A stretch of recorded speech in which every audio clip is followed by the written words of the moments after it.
अनिला जी ने क्या कहा क्या नहीं कहा ये एक अलग बात है, लेकिन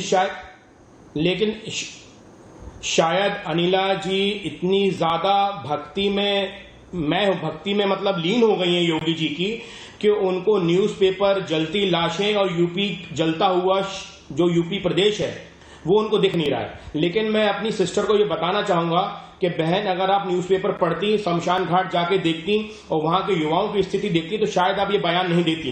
आप मातृ शक्ति हैं और हिंदुस्तान में सबसे ज्यादा एक माँ की पूजा होती है, लेकिन एक आपके रूप में एक मैं मानता हूं कि एक माँ यहाँ पे चैनल बैठी हुई है और अगर एक माँ ही सच्चाई बयान नहीं करेगी प्रदेश की और देश की तो आम जनता का क्या होगा।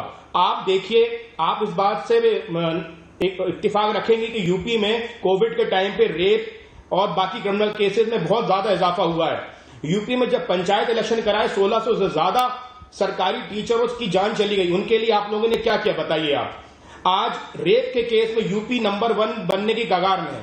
आपने क्या किया? यूपी का जो पढ़ा लिखा बच्चा है, जो पढ़ा लिखा स्टूडेंट है, वो जॉब के लिए दर दर की ठोकरें खा रहा है और महाराष्ट्र और दिल्ली के चक्कर लगा रहा है। उनके लिए आपने क्या किया बताइए। इसका जवाब आपको देना है। आपकी सरकार है, सरकार का काम होता है कि सबका साथ सबका विकास, लेकिन यहां का सत्यानाश और सबको बर्बाद करके रख दिया है आपने। इसके बारे में क्या कहना आपको? आप गूगल पे यूपी टाइप करिए और क्रिमिनल केसेस, रेप केसेस, आपको मैं बताना चाहता हूं एक भाई की हैसियत से कि 670 क्रिमिनल केसेस बीजेपी के लीडर्स पे से यूपी सरकार ने विड्रॉ किए हैं। इसके बारे में क्या कहेंगे आप? एक तरफ तो आप दम भरती हैं कि यूपी से हम क्राइम खत्म कर रहे हैं, लेकिन 700 क्रिमिनल लीडर जो थे बीजेपी के, उनके आपने क्रिमिनल केसेस विड्रॉ कर लिए। तो इस तरह से क्राइम कैसे हो गया बताइए। देशवासी आज आपको देख रहे हैं और आपको जवाब देना है कि यूपी की ये खस्ता हालत, यूपी की जो इकोनॉमी है, जो वहां के लोगों की स्थिति है, वो इतनी दयनीय है कि उनके घर में एक दाना चावल का खाने का नहीं है।